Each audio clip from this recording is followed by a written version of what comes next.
저희가 7월 한 달 동안 어떤 주제로 말씀을 나누는지 기억하십니까? 복음이었죠. 그렇죠? 복음은 죄인 돼서 죽을 수밖에 없는 우리들을 하나님이 어떻게 해요?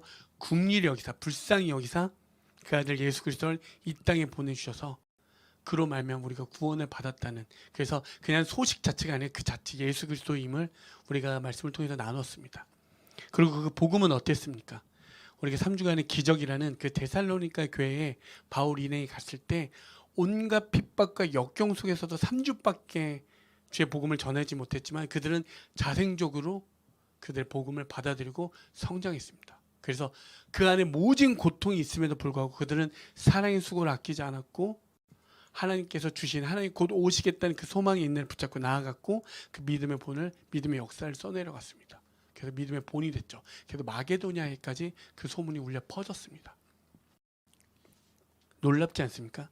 기적이 일상되는 그 복음에는 분명히 능력이 있었습니다. 그렇죠? 그래서 예수님을 따르던 베드로는 무려 3번이나 예수님을 배반했지만 결국의 훗날에는 다시 예수님을 위해서 자기의 죽음까지도 맞바꾸면서 주님을 전하는 삶을 살았고, 예수를 따르는 자들을 죽이려 했던 바울은 예수를 위해서 기꺼이 생을 마쳤습니다. 우리가 3주간의 이야기를 들어보면 이 복음의 능력이 엄청나다는 것을 우리는 알 수 있습니다. 근데 참 여전히 고민되는 게 한 가지가 있습니다. 여전히 고민되는 거. 주를 믿고 따르는 삶에는 왜 이렇게 고난이 따라야만 하는가라는 우리 안에 영원한 숙제, 주님께 가는 그날까지 오는 그 숙제가 있습니다. 그리고 분명히 하나님 우리를 신실하게 사랑하시고 이끄신다고 하신 하나님께서 왜 이렇게 어렵고 힘들게 하시는지 늘 우리 안에 그런 원초적인 질문이 있습니다. 그리고 그런, 어떻게 보면 그런 근본적인 문제를 가지고 오늘 살아가게 되죠. 저는 오늘 여러분들하고 의를 위해서 받는 그 고난이 무엇이냐 다시 한번 새겨보고, 그 고난 넘어서 하나님의 섭리로 따라 살아가는 사람들의 삶이 무엇인지 함께 나누기를 원합니다. 먼저 우리 한번 13절 한번 읽어볼까요? 문자적으로 보면 주를 위해서 열심히 선을 행하면 어떡해요? 고난이 없는 것처럼 들립니다. 그렇지 않나요? 베드로가 그렇게 이야기합니다. 다시 한번 보면 또 너희가 열심으로 선을 행하면 누가 너희를 해하려라고 이야기합니다. 근데 본 저자 베드로도 그 서신에 선을 행하면서 고난받고 있다는 것을 알고 있었습니다. 그럼에도 불구하고 베드로가 이들에게 이렇게 확신하면서 하는 이유가 무엇이죠? 하나님은 살아계시기 때문입니다. 아멘. 베드로 당시에 로마 제국에서 가진 핍박 때문에 오직 하나님을 위해서 선을 행하지만 그들의 악행 때문에 그들의 핍박과 고통 가운데 때론 죽음까지도 맞바꿔야 되는 상황이 있었습니다. 하지만 베드로가 우리에게 이야기하는 것은 뭐하냐면 그들의 영적 생명은 결코 그들의 어떠한 방해가 있을지라도 훼손할 수 없다는 것을 우리에게 이야기해 주고 있다는 사실이죠. 그래서 끝까지 하나님을 신뢰하면서 너희들이 선을 행하라고 우리에게 권면하고 있다는 사실입니다. 여러분, 우리가 일평생 주를 위해서 선을 행하지만 정말 고난이 찾아오지 않나요? 찾아오죠. 너무나도 많죠. 그렇죠? 어떻게 보면 하나님의 말씀대로 의를 위하여 산다고 하면서 세상의 수많은 것들을 포기하죠. 그리고 세상의 어떤 기준에서 과감히 벗어나려고 합니다. 하지만 그럴 때마다 어떻죠? 세상에서 우리는 도태되는 느낌을 많이 받습니다. 그리고 어렵고 힘들다는 그런 경험이 너무나도 많이 쌓이게 되고 많은 그런 주변들을 보게 됩니다. 그런 세상은 우리한테 뭐라고 하죠? 미련하다라고 하고 때로는 우리를 핍박하기도 합니다. 하지만 정작 중요한 것은 이 땅의 그 어떠한 것도 우리를 구원할 수 없다는 사실입니다. 그리고 우리를 이끌어줄 수 없다는 사실은 분명하다는 거죠. 우리 데살로니가후서 3장 3절을 보면 주는 미쁘사 너희를 굳건하게 하시고 악한 자에게서 지키시리라 라고 되어 있습니다. 아멘. 마지막에는 그 복, 하나님의 나라, 하나님의 그 영광이 비추는 그날이 분명히 있다는 사실을 기억하시고 오늘도 선을 행하는 우리가 되어지길 간절히 소망합니다. 결국에는 성도들은 하나님의 능력으로 보호되어져서 이 땅의 모든 시험들을 어떻게 해요? 능히 이길 수 있다라고, 승리할 수 있다라고 분명히 말씀하고 계시죠. 본문 14절을 보시면 그럼에도 불구하고 의를 위하여 현재는 고난이 있다는 사실 또한 부인할 수 없습니다. 그죠? 14절을 보시면 그러나 의를 위하여 고난을 받으면 복 있는 자니 그들이 두려워할 것을 두려워하지 말며 근심하지 말고라고 되어 있습니다. 사실 요즘 청년들에게 혹은 요즘 크리스찬들에게 고난이 축복입니다라고 하면 돌맞아 죽죠. 그렇죠? 고난이 축복입니다. 그래서 요즘은 대부분의 말씀들은 위로의 말씀, 공감의 말씀들을 많이 전해주고 있습니다. 그렇죠? 여러분 생각해 보십시오. 고난이 축복이다, 고난이 복이다 라고 했던 바울이 아니 베드로가 아무런 생각이 없어서 우리에게 던졌겠습니까? 하지만 그렇게 이야기하죠. 다시 한번 볼까요? 그러나 의를 위하여 고난을 받으면 복 있는 자니.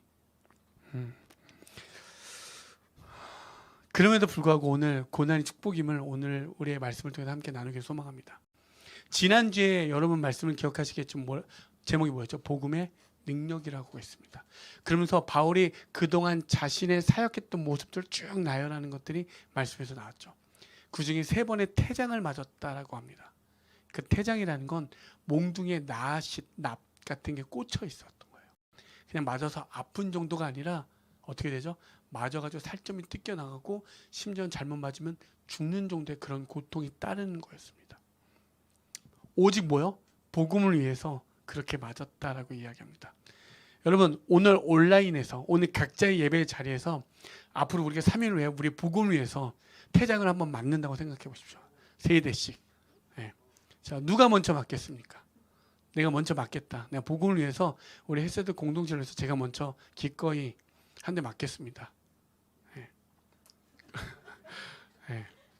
각자의 자리에서 아마 그것이 찾아온다면 아무도 그게 복음을 위해서 이 고난과 이 고통이 복입니다라고 축복입니다라고 하면서 믿음으로 받아들일 수 있는 신실한 거룩한 믿음의 소유자들이 한 명도 없을 거라 여겨집니다. 그렇지 않나요?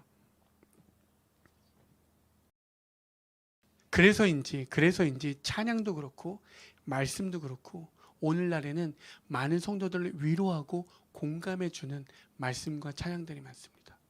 하지만 오늘의 말씀은 베드로는 세상에 대한 악한 태도에 대해서 고난받을 때 그것이 좋다, 그 다음에 복이다 라고 한 이유가 분명히 있습니다. 우리 한번 말씀을 볼까요? 베드로전서 4장 1절에서 2절을 보시면 그리스도께서 이미 육체의 고난을 받으셨으니 너희도 같은 마음으로 갑옷을 삼으라. 이는 육체의 고난을 받는 자는 죄를 그쳤음이니 그 후로는 다시 사람의 정욕을 따르지 않고 하나님의 뜻을 따라 육체의 남은 때를 살게 하려 함이라. 하나님은 우리에게 일부러 고난을 주신 것이 아닙니다. 어떻게 하라고요?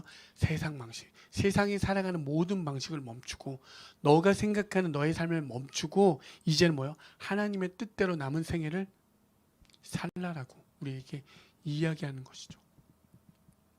그건 다른 말로 이야기하면 하나님의 섭리라는 사실입니다. 하나님의 계획이라고 우리는 이야기하죠. 성경은 보면요, 너희가 원하는 것, 지금 내가 원하는 것을 포기하고 오직 하나님만으로 살 수 있니? 라는 질문을 계속적으로 우리에게 던져주고 있다는 사실을 꼭 기억하시기 바랍니다.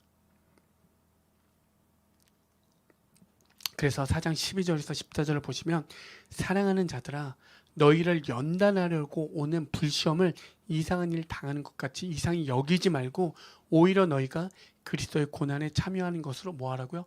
즐거워하라. 이는 그의 영광을 나타내실 때 뭐라고요?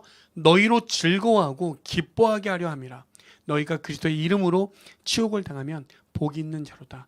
영광의 영 곧 하나님의 영이 너희 위에 계심이라. 아멘. 여러분 하나님의 나라가 보는 그 즐거움이 있다면 이 땅에서 오는 어떠한 환난도 즐거움이 될 줄 믿습니다. 로마서 5장 3절에서 4절을 보시면 다만 이뿐 아니라 우리가 환난 중에도 즐거워하나니 이는 환난은 인내는 뭐요? 연단은 뭐요? 소망을 이룰 줄 알미로다 라고 되어 있습니다. 여러분 오늘 되게 중요한 말, 이 연단에 대해서 한번 우리 나누기 원합니다. 이 연단이란 이 도키메라는 뜻은 도키머스에서 파생된 말인데 옛날 그리스 사회에서는 은주화 있죠. 그러면 은주화가 되려면 그 가치, 액면의 가치가 들어가는 그 안에 들어가 있는 그 소재의 가치하고 똑같아야 된다고 합니다. 그래서 은화를 만들면 은 100%로 그걸 만들어야지 그 은화의 주화의 가치를 갖고 있다라고 합니다. 하지만 대부분의 환전상들이 어떻게 했냐면 그 100%가 아니라 함량 미달로 주화를 만들어서 유통했다라고 이야기합니다. 하지만 그 극소수의 사람들만 그 소재의 가치를 100%로 만들어서 그 은화를 유통했다라고 하죠. 그때 그 연단이 뭐냐면 바로 이렇게. 그러니까 오직 그 뭐요? 정직하고 존경받게 하는 그런 환정산들 있죠. 그들을 연단이라고 이야기하고 있습니다. 대부분의 여러분 생각해 보십시오. 함량 미달로 되는 주화를 유통해서 하면 세상의 이익들은 충분히 취할 수 있었겠죠. 하지만 100%의 주화는 하나님의 그때 완벽한 그때에는 분명히 우리가 칭찬과 기쁨과 이 모든 것을 함께 누리는 영광의 때를 이룬다는 것을 기억하시기 바랍니다. 그래서 연단은 뭐예요? 연단은 소망을 알게 한다라고 이야기하고 있습니다. 아멘. 한번 이걸 우리의 삶에 한번 적용해 보죠. 요즘 코로나 때문에 우리는 많이 힘들고 어렵습니다. 하지만 지금 요즘 뭐가 하죠? 올림픽이 하고 있습니다. 올림픽에 이제 출전한 선수들의 막 사연들을 들으면 어떻죠? 잠시 잠깐 우리의 코로나 때문에 힘들었던 것을 좀 내려놓고 그들의 사연 듣고 공감되어지고 위로되어지고 때로는 용기도 없습니다. 그렇죠? 근데 우리 올림픽이 열릴 때 도쿄에서 열린다 안 열린다 할 때 어떻습니까? 코로나 시국에 어떻게 올림픽이 열어 그래서 약간 미온적인 태도들이 있지 않았습니까? 그렇죠? 하지만 지금은 어떻죠? 한국이 이겨라 한국이 이겨라 이러고 있지 않습니까? 그렇죠? 그렇죠? 아마 그분들 아마 올림픽에 나가는 출전한 선수들은 정말 그것을 위해서 몇 년 동안은 땀 흘려 아니면 일평생 그거 하나를 바라보고 달려왔을지 모르겠지만 우리는 우리의 기준에 따라 열어야 돼 말아야 돼 아마 그랬을 거 라는 생각에 한편으로는 좀 씁쓸한 마음도 들기도 합니다. 하지만 제가 여러분들하고 나누고 싶은 건 뭐냐면 그들은 우리가 코로나 때문에 어떻게 되어 있을지 몰라도 여전히 땀을 흘렸고 지독한 고통 가운데 그리고 때로는 지독한 외로움 가운데 계속 싸워 나아가고 있었던 사실이죠. 올림픽이 열릴지 안 열릴지 어떠한 상황일지 몰라도 그들은 여전히 뭐요? 활을 당기고 여전히 공을 치고 여전히 달리고 여전히 땀을 흘렸다는 사실이죠. 여러분 혹시 이번에 출전한 혹은 메달을 딴 선수들 말고 메달을 따지 못한 선수들의 이름을 과연 얼마나 기억하십니까? 그리고 설령 메달을 딴 선수들의 이름을 그 전에 들어본 적 있습니까? 혹시 안산 선수 이름 들어본 적 있어요? 저는 이번에 처음 들어봤습니다. 그렇죠? 우리는 관심이 없어요. 하지만 그들은 우리의 관심을 신경 쓰지 않았습니다. 여전히 땀을 흘리면서 최선을 다해서 노력하고 있었다는 사실이죠. 그리고 우리가 이번에 양궁을 보시면 알겠지만 바람이 불던 어떠한 상황이 오든 간에 양궁 선수들의 연습한 훈련되는 모습들을 우리가 많은 미디어를 통해서 접해봤을 때 그들은 그 모든 것을 극복할 수 있는 훈련들을 했습니다. 바람이 불어서 나 바람 때문에 관역을 못 맞춰가 아니라 그 모든 것을 넘어서서 그 관역에 관통했다는 사실이죠. 여러분 믿음의 여정 또한 그렇습니다. 믿음의 여정 또한 누굴 위한 게 아니잖아요. 오직 그리스도만을 위해서 우린 뭐요? 달려가는 겁니다. 그리고 비록 오늘 화를 쐈지만 내가 10점이 아닌 그보다 못 미친 점수를 샀다면 우리 또 내일 또다시 그것을 속에서 그냥 그 활시를 당기는 거죠. 여러분 그렇게 되어지길 소망합니다. 믿음의 여정이 올림픽의 그 선수들과 다르지 않다라고 여겨집니다.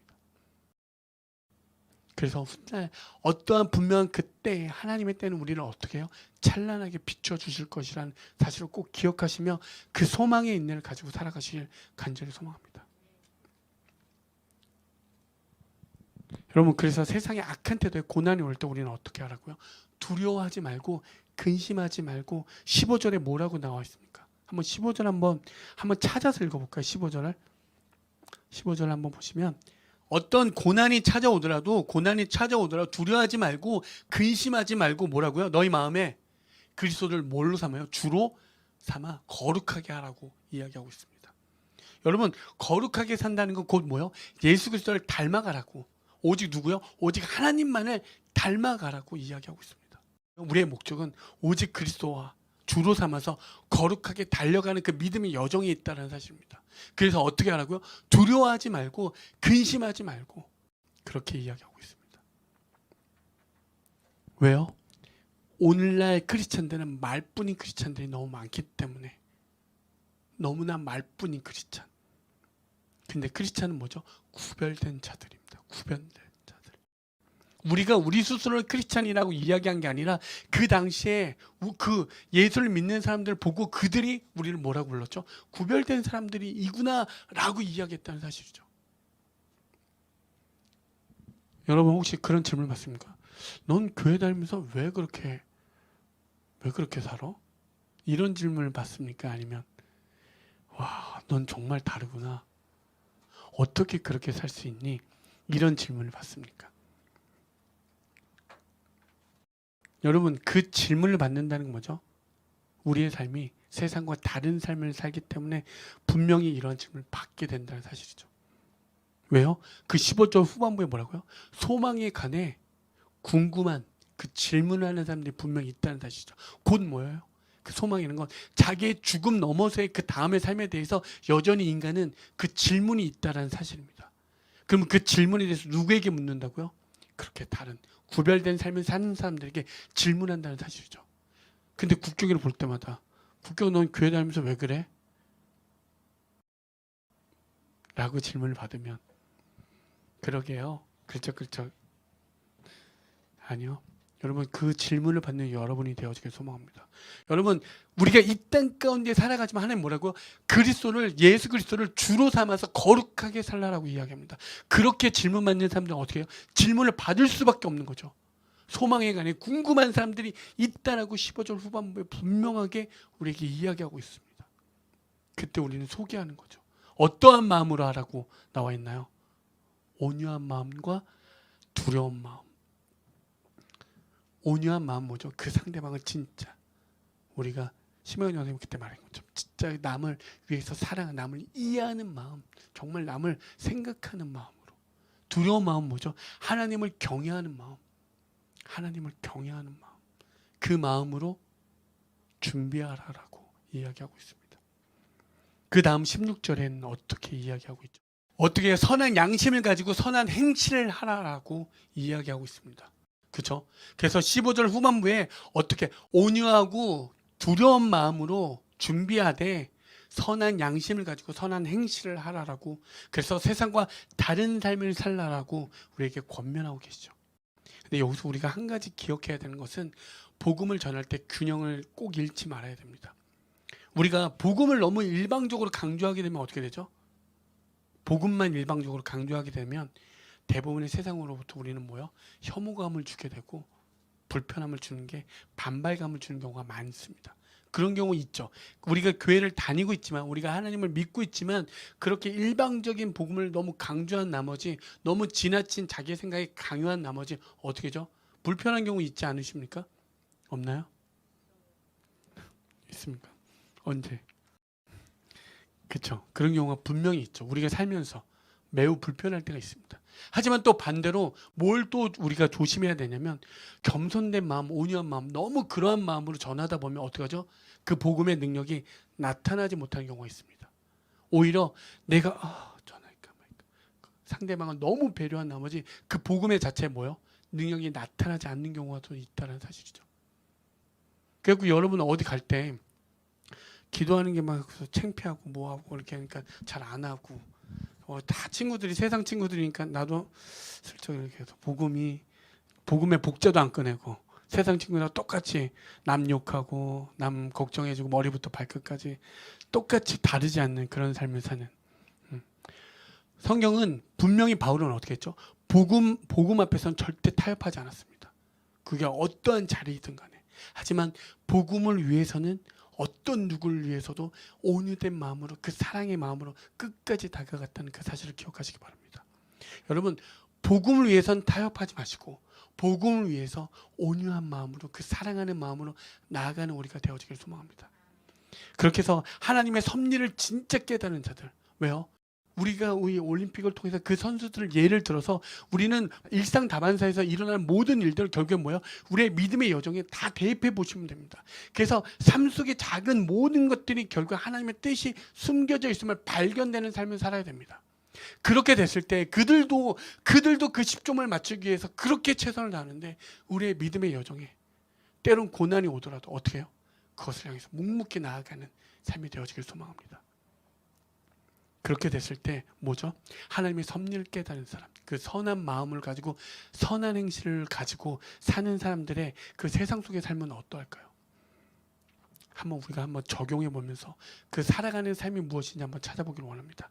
3장 8절 한번 보실까요? 3장 8절을 보시면 우리 한번 같이 읽어볼게요. 시작. 마지막으로 말하는 너희가 다 마음을 같이하여 동정하며 형제를 사랑하며 불쌍히 여기며 겸손하며. 이렇게 보면 동정하고 형제를 사랑하고 불쌍히 여기고 겸손하며 이런 마음을 갖고 있는 사람들이 별반 없잖아요. 나는 별로 이렇게 누구를 겸손한 사람도 아니고 누구를 사랑하지도 않고 하는데, 여러분 성경 속에서 말하는 그 동정, 형제 사랑, 불쌍히 여김, 겸손이 무엇인지를 통해서 우리가 삶 속에서 한번 적용해 보기를 원합니다. 왜냐하면 베드로께서 사도 베드로가 성도의 생활이 일반 세상 속에서 사는 것에 대해서 어떻게 살아가는지에 대해서 이 8절로 우리에게 소개해주고 있다는 사실이죠. 첫 번째 그러니까 어떻게 시작하죠? 너희가 다 마음을 같이 해서 첫 번째는 동정하며, 두 번째는 어떻게 하라고요? 형제를 사랑하며, 세 번째는 불쌍히 여기며, 마지막으로 겸손하라라고 우리에게 권면하고 있습니다. 먼저 마음을 같이 한다는 전제가 있습니다. 마음을 같이 한다는 건 우리의 성도의 이 수많은 다양한 의견들을 하나로 모으라는 뜻이 아닙니다. 성경은 보통 우리를 뭘로 표현하죠? 몸이라고 묘사합니다. 몸이라고 표현합니다. 우리의 머리는 누구죠? 예수 그리스도. 우리 고린도전서 12장 12절을 보시면 이렇게 되어 있습니다. 몸은 하나인데 많은 지체가 있고 몸의 지체가 많으나 한 몸인 것 같이 그리스도도 그러하니라. 아멘. 우리는 몸이고 우리의 머리 대신 분은 누구라고요? 예수 그리스도. 교회의 주인은 누구시라고요? 예수 그리스도. 결국 우리는 뭐죠? 우리의 모든 몸은, 우리의 모든 것은 그 머리에서 오는 생각과 거기를 향해 나아가야 한다는 사실을 이야기하고 있다는 거죠. 예수 그리스도의 마음을 한 마음으로 이루라라고 이야기하고 있습니다. 그러한 마음으로 어떻게 하라고? 첫 번째로 동정하는 삶을 살라라고 이야기하고 있습니다. 여러분 동정이 영어로 뭔지 아십니까? 동정. 영어. 다들 여기 한 영어들 하시지 않나요? 동정.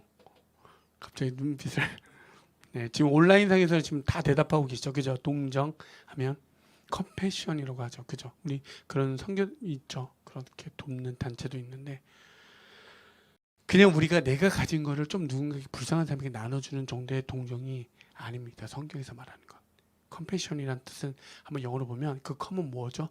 무엇과 함께라는 뜻입니다. 그죠? 그 다음에 패션은 뭐죠? 열정이라고 우리가 보통 알죠. 근데 그와 똑같은 동의어가 있습니다. 뭐죠? 고통. 하나님께서 우리에게 어떻게 했죠? 철저하게 자기를 우리 인간에게 던져주셨다는 사실입니다. 이것이 동정이라는 사실이죠. 그래서 패션 오브 크라이스트 할 때 보통 우리 예수 그리스도의 열정이라고 생각하십니까? 아니죠. 예수 그리스도의 뭐예요? 순한, 그렇게 이야기하죠. 한번 볼까요? 히브리서 4장 15절을 보시면 우리에게 있는 대제사장은 우리의 연약함을 동정하지 못하실 리가 아니요 모든 일에 우리와 똑같이 시험을 받으신 이로되 뭐가 없다고요? 죄는 없으시니라. 예수 그리스도 철저하게 뭐야? 인간의 몸으로 오셔서 똑같이 제 유혹과 시험을 받으셨습니다. 그래서 누구요? 우리의 마음을 누구보다 잘 알고 있다는 사실이죠. 하지만 딱 하나의 차이가 있죠. 뭐죠? 그분은 죄가 없으십니다. 그래서 누구보다 인간의 마음을 누구보다 잘 알고 있다는 사실입니다. 왜요? 철저하게 자기를 던지신 거군요. 그 고통 가운데 신이신 완벽하신 그분이 인간하고 똑같이 제 유혹과 시험을 받았다는 사실입니다. 하지만 뭐요? 죄는 없다라고. 그래서 우리의 영원한 우리가 하나님께 나아갈 수 있는 것이 유일하게 누구라고요? 예수 그리스도이란 사실이죠. 그래서 우리 또한 어떻게 된 거예요? 우리가 그리스도가 우리에게 보여주신 것처럼 우리도 하나님의 일꾼이 되는 우리 또한 뭐야? 성도 간에 이렇게 나아가길 소망합니다. 아멘. 고린도전서 12장 25절에서 26절을 보면 몸 가운데서 분쟁이 없고 오직 열의 지체가 서로 같이 돌보게 하셨으니라. 만일 한 지체가 고통을 받으면 모든 지체가 함께 고통을 받고 한 지체가 영광을 얻으면 내 지체가 함께 즐거워하느니라. 아멘. 여러분, 그렇게 우리 또한 그렇게 누군가가 아파하고 신음하고 있다면 그리스도께서 우리에게 던져주셔서 함께 고통을 함께 하신 것처럼 우리 또한 누군가가 그렇게 되어줄 때 함께 울고 웃어주는 그런 여러분들이 되어지길 간절히 소망합니다. 두 번째는 뭐라고 이야기하죠? 형제 사랑을 이야기하고 있습니다. 여러분, 성경을 요약하면 어떻게 되죠? 성경을 요약하면 하나님 사랑, 이웃 사랑 이야기합니다. 그렇죠? 이웃 사랑은 실제적으로 어떠한 건지 느낄 수 있습니다. 하지만 하나님의 사랑은 매우 추상적이죠. 그러면 하나님의 사랑은 우리가 이 땅 가운데 어떻게 나타낼 수 있을까요? 아멘. 네, 역시 FM. 네. 마태복음 22장 39절을 보시면 뭐라고 되어 있죠? 마태복음 22장 39절을 보시면 첫 번째 율법 질문이죠. 어떤 게 큰 계명입니까? 라고 물어볼 때 예수님께서 내 마음과 목숨을 다해서 하나님을 사랑하고 둘째도 뭐라고요? 이와 같으니. 그렇죠? 내 이웃을 내 자신같이 사랑하라고 되어 있습니다. 결국에 하나님의 사랑이라는 이 추상적인 사랑이 뭐예요? 형제 사랑으로 실제적으로 나타날 수 있다라고 예수님 우리에게 그렇게 말씀해 주고 계시죠. 그래서 기독교는 교회만 머물러 있는 게 아닙니다. 세상과 떨어져 있는 게 아니죠. 계속적으로 우리에게 어디로 가라고요? 세상 안으로 들어가라고 이야기하고 계십니다. 여러분, 너무 힘들잖아요. 교회 안에도 불편한 사람이 있고 교회 안에도 맞지 않는 사람이 있는데 하나님은 심지어 교회 말고도 어디요? 세상 가운데 들어가라고 이야기하고 계십니다. 가기 싫잖아요. 저도 가기 싫은 곳이 있습니다. 근데 들어가래요. 그래서 하나님을 사랑하는 게 형제를 이웃 사랑하는 것 같이 그렇게 하라고 이야기하고 있습니다. 대표적인 말씀이 어디가 있죠? 누가복음 10장이 어디죠? 사마리아인에 대한 비유가 나옵니다. 그렇죠? 아시죠? 거기에서 율법사가 이렇게 이야기합니다. 그 말씀을 듣고 그러면 내 이웃이 누구입니까? 라고 질문하게 되죠. 그러면서 예수님께서 비유를 드시면서 제사장과 레인과 그다음에 사마리아인을 소개합니다. 그러면서 이렇게 이야기죠. 이 강도 만난 자의 이웃이 누구냐라고 이야기합니다. 여러분, 율법사는 내가 주체였습니다. 내가 주체해서 내 이웃이 누구냐고 물어볼 때 예수님은 그러면 아프고 신음하고 고통받는 사람의 이웃이 누구니라고 물어보죠. 완전히 입장이 다르죠. 여러분, 이 땅의 교회는 완전한 교회는 없습니다. 그리고 우리 또한 매우 연약하고 죄인이죠. 그래서 우리는 함께 모여서 그 연약한 자들께 함께 힘을 얻고 또한 회복을 얻게 된 것입니다. 그래서 히브리서에서 우리에게 모이기를 힘쓰라라고. 여러분, 우리가 코로나 때문에 사회적 거리를 두기를 하고 예배 모임이 축소됐지만 이로 인해서 사실 사회계층에서 더 어려움을 당하고 힘든 분들이 계십니다. 그냥 예전엔 나가서 밥 한 끼를 이렇게 먹을 수 있었다면 그조차도 어렵고 너무나 힘든 상황 속에 계신 우리의 눈에 보이지 않는 그 소외된 계층들이 너무나도 많다는 사실이죠. 그리고 또한 우리 안에도 여전히 그 외로움과 그 우울증과 말로 할 수 없는 그 고통 가운데 있는 분들도 있다는 사실이죠. 여러분, 그들에게 어떠한 마음이요? 하나님의 사랑으로, 하나님의 열심으로 그들에게 그 사랑을 베풀어 줄 수 있는 우리가 되어지길 소망합니다. 세 번째로는 뭐라고 되어 있습니까? 불쌍히 여기는 마음이라고 나와 있습니다. 불쌍히 여기라고. 여기 또한 나보다 어려운 사람을 그냥 보고 느끼는 감정을 이야기하는 게 아니죠. 성경에서 불쌍히 여기는 마음은 앞에 두 개, 동정하는 마음, 형제를 사랑하는 것보다 더 근본적인 이야기가 담겨져 있습니다. 하나님의 어떤 거예요? 하나님의 창조 섭리가 여기에 담겨져 있습니다. 하나님의 역사의 그 동기들. 어떻게 죠? 죄인된 우리를 어떻게 하셨죠? 긍휼히 여기사, 다른 말로 하면 뭐죠? 불쌍히 여기사 그 아들 예수 그리스도 이 땅에 보내주신 거죠. 하나님의 인간에 대한 마음은 어떠죠? 불쌍히 여기는 마음입니다. 그래서 하나님 아들은 뭐죠? 하늘 보좌에서 이 땅으로 오셔서 십자가를 지셔서 우리를 구원하셨다는 사건. 그게 불쌍히 여기는 마음이라는 거죠. 그래서 주님의 그 연민에 대한 우리의 성품이 드러나는 것을 이야기하고 있습니다. 누가복음 아까 그 선한 사마리아인에 대한 비유를 볼 때 누가복음 10장 33절을 보시면 어떠한 사마리안 사람은 여행하는 중 거기 이르러 그를 보고 뭐라고요? 불쌍히 여겨라고 되어 있습니다. 보통 여기에서 말하는 사마리아인은 예수님을 비유합니다. 그가 그를 보고 불쌍히 여겼다라고 이야기하고 있죠. 그 다음에 나인성의 과부를 소개하는 누가복음 7장 13절을 보면 주께서 과부를 보시고 뭐라고요? 불쌍히 여기사 울지 마라 하시고 되어 있습니다. 나인성에서 그 아들이 죽고 남편도 잃어버린 그 과부가 죽음 가운데 죽음의 행렬을 하고 떠나고 있습니다. 그 맞은편에서 누구죠? 예수님과 그의 제자의 일행들이 그 마주보는 데서 또 다가오고 있었죠. 한쪽은 죽음의 행렬을 가고 있는데 예수 그리스도는 우리를 위해서 살리고자 하는 생명의 행렬을 하고 계시는 거죠. 그 둘이 만났습니다. 그리고 그를 볼 때 뭐라고요? 불쌍히 여기사라고 되어 있죠. 그리고 그에게 예수님께서 손을 얹고 불쌍히 여기는 마음을 통하여 그를 살리셨죠. 이것이 바로 하나님의 마음이 드러난다는 사실을 기억하시기 바랍니다. 모든 구원의 시작은 주께서 우리를 어떻게 보신 거예요? 긍휼히 여기시는 마음, 불쌍히 여기시는 마음이라는 사실을 기억하시기 바랍니다. 그래서 죄인된 우리, 죽을 수밖에 없는 우리들을 구원하셨다는 사실이죠. 그렇다면 불쌍히 여기는 마음은 곧 뭐예요? 하나님의 마음을 아는 것이기 때문에 우리가 하나님의 마음으로 살아가라고 이야기하고 있다는 사실을 꼭 기억하시기 바랍니다. 끝으로 뭐죠? 겸손하며 라고 되어 있습니다.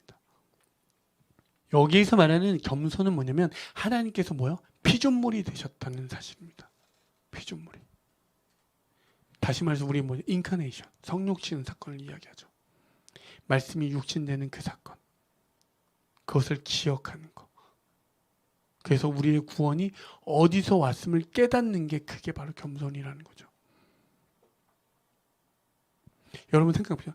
예수 그리스도께서 신께서 이 땅에 오셔서 뭐요? 죄에서 우리를 구원하셨다는 그 사건들이 기억되어진다면 여러분에게 일어나는 모든 일들이 어떻게 되죠? 받아질 수밖에 없습니다. 그것이 겸손된다는 그 말은 예수 그리스도가 이 땅에 오셔서 우리를 위해서 죄에서 우리를 구원하셨다는 그 사건이 믿어지는 그 시작이 되어진다면 어떻게 되죠?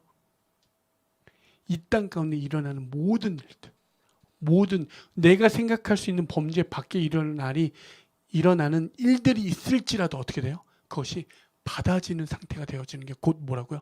겸손된 마음이라는 것이죠. 여러분 그렇게 되어지길 소망합니다. 이 시간 결론을 맺고자 합니다. 의를 위하여 고난받는 건 뭐라고요? 하나님의 섭리라는 걸 우리가 깨달아지길 소망합니다.